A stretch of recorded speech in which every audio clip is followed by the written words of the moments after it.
Well, obviously, Ermes believes that he is the one who has the best shot to defeat LEVAN. I mean, why wouldn't he think so?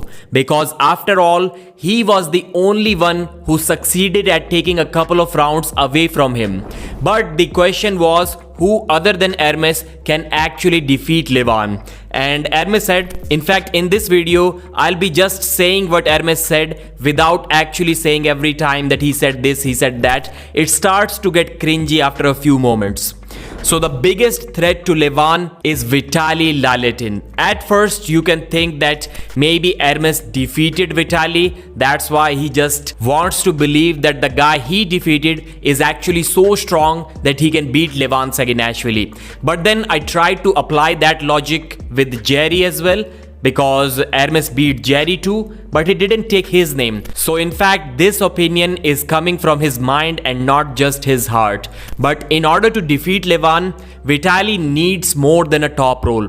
Obviously, he's the favorite amongst all to have a good shot against LEVAN because of his size, because of his genetics, because of his fast, explosive top roll. But he needs more than just a top roll. Now that's where I start questioning things. Can Vitali really develop a super strong arm up to his hand level? Well, I don't really think it is possible just because of how tall Vitali Larratt really is. But then obviously there is one thing which he can develop and which he needs to develop, and that is a transition from a top roll to a flop press. If he had that, he wouldn't have lost that match to Dave Chaffee. He wouldn't have lost that one round against Dave Chaffee if he had that move. Ermes has had many difficult matches throughout his career, but Vitali Larratt was the hardest fight of his life, even more than the LEVAN Saginashvili match, and that tells you how much Ermes believes in Vitali Larratt's capabilities, especially now when everyone is telling him that Vitali Larratt has leveled up so much.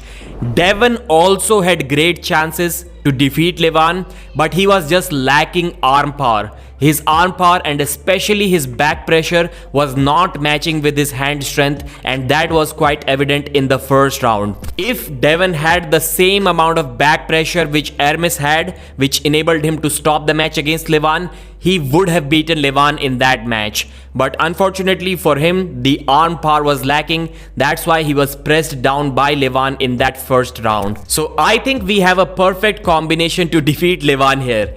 Devon Larratt's hand and Aris Gasparini's arm. If that thing can somehow magically happen, I think LEVAN basically has zero chance of winning that match. Speaking of Jerry Cadet, because he's the one who is going to have the next match against LEVAN, does he have a chance against LEVAN? Well, not so much, and that too only if LEVAN makes some mistake during that match. If anyone tries to go in a hook, then LEVAN is just going to crush that guy. So maybe Jerry's hope that LEVAN goes inside with him and then he loses the match, maybe that's not going to work out. LEVAN is going to beat Jerry in a hook as well, obviously as per Aris Gasparini. You need a lot of back pressure to defeat LEVAN, and Jerry does not have that. Ermes was really stress-free when he faced LEVAN Saginashvili. Now talking about his chances against LEVAN. Why? Because nobody, including himself, expected him to win that match. That's why all the pressure was on LEVAN to perform. And still he kind of underestimated Ermes, which he's not going to do in this match. But Ermes has leveled up his game now. He thinks that it will be difficult. He will have to train really hard, harder than he has ever done before, but he will defeat LEVAN and take his revenge. But still, he's not sure when he's going to face LEVAN. Even if he beats Michael Todd, he might want to take 1 or 2 matches before that. He might want to check if his shoulder is okay, and he may even take a couple of matches before facing LEVAN. Now that is new news, and I was not expecting that from Aris Gasparini. And the final topic today, can Brian Shaw defeat LEVAN Saginashvili? Well, Devon is pushing him too much. He's putting a lot of expectations on Brian Shaw. People are already talking about him versus LEVAN Saginashvili, which is kind of ridiculous. It should not be that way, because these strong guys, he gave the example of Larry Wheels too, they get hyped up so much by the pro arm wrestlers, then they lose matches, then they get demotivated, and then they quit arm wrestling. Ermes does not want that to happen with Brian Shaw. Size does help in arm wrestling, but it's not the most important. So maybe Brian Shaw being the biggest guy can actually benefit him, but not so much that just because of that, he's going to be eventually defeating Levan Saginashvili.